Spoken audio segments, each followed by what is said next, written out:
பாலஸ்தீனம் மீது இஸ்ரேல் தன்னுடைய தாக்குதலை தீவிரப்படுத்தியுள்ள நிலையில் சுமார் 5 லட்சம் மக்கள் பட்டினியால் பாதிக்கப்பட்டுள்ளார்கள் என்று ஐநா கூறியுள்ளது. பாலஸ்தீனத்தை இஸ்ரேலின் ஆதிக்கத்திலிருந்து விடுவிக்க பல்வேறு ஆயுதம் ஏந்திய குழுக்கள் செயல்பட்டு வருகின்றன. இதில் ஒன்றுதான் ஹமாஸ். இந்த ஹமாஸை இஸ்ரேல், அமெரிக்கா உள்ளிட்ட நாடுகள் தீவிரவாத அமைப்பாக பட்டியலிட்டுள்ளார்கள்.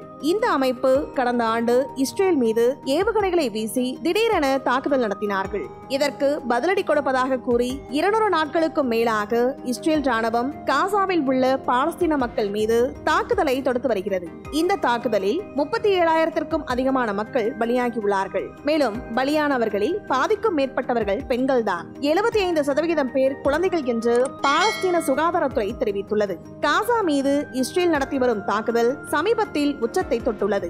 சில நாட்களுக்கு முன்னர் ஐநா பணியாளர்களை ஏற்றி சென்ற வாகனம் மீது இஸ்ரேல் வான்வெடி தாக்குதலை நடத்தினார்கள். இதில் 7 பேர் கொல்லப்பட்டுள்ளார்கள். எனவே உடனடியாக போர் நிறுத்தத்தை கொண்டு வர வேண்டும் என்று உலக நாடுகள் தீவிரமாக வலியுறுத்த தொடங்கியுள்ளார்கள். இதனால் வரை இஸ்ரேலுக்கு ஆதரவாக நின்ற அமெரிக்கா கூட உடனடியாக இந்த போரை நிறுத்த வேண்டும் என்று கேட்டுக்கொண்டது. ஆனால் போர் தற்போது வரை நிற்கவில்லை.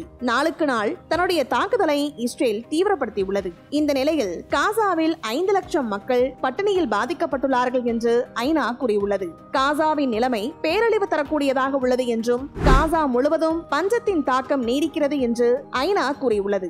5 லட்சம் பாலஸ்தீனர்கள் கடுமையான உணவு பஞ்சத்தில் சிக்கி தவிக்கின்றார்கள்.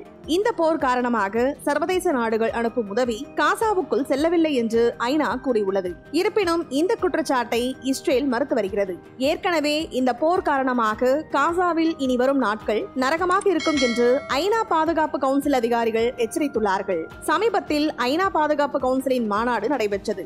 இதில் மத்திய கிழக்கு அமைதி செயல்முறைக்கான ஐநா சிறப்பு ஒருங்கிணைப்பாளர் காசா மற்றும் மேற்கு கரையில் இனி வரும் நாட்களில் நெருக்கடிகள் அதிகரிக்கும் என்று கூறியிருந்தார். இஸ்ரேலின் இந்த தாக்குதல் இப்பிராந்தியத்திற்கு மேலும் கடும் பாதிப்புகளை ஏற்படுத்தும். இஸ்ரேலிய குடியேற்ற விஷயங்கள் சட்டப்பூர்வமானது கிடையாது. சர்வதேச சட்டம் மற்றும் ஐநா தீர்மானங்களை அப்பட்டமாக இஸ்ரேல் மீறுகிறது. அனைத்து தாக்குதல் நடவடிக்கைகளையும் உடனடியாக நிறுத்துமாறு இஸ்ரேல் அரசாங்கத்தை நான் கேட்டுக்கொள்கிறேன் என்று அவர் கூறியுள்ளார். மருத்துவமனைகள், ஐநா அலுவலகங்களை தவிர ஏறத்தாழ அனைத்தும் அளிக்கப்பட்டுவிட்டது.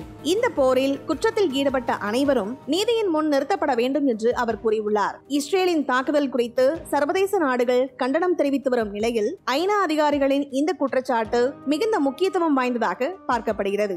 இந்த வீடியோ பத்தின உங்களோட கருத்துக்களை கீழே கமெண்ட் பாக்ஸ்ல மென்ஷன் பண்ணுங்க. கீழே இருக்க ரெட் கலர் சப்ஸ்கிரைப் பட்டனை கிளிக் பண்ணி எங்க சேனலை சப்ஸ்கிரைப் பண்ணுங்க. அண்ட் பக்கத்துல இருக்க பெல் ஐகானை கிளிக் பண்ணீங்க அப்படின்னா எங்களோட நோட்டிபிகேஷன் உங்களுக்கு உடனுக்குடன் வரும். தேங்க்யூ.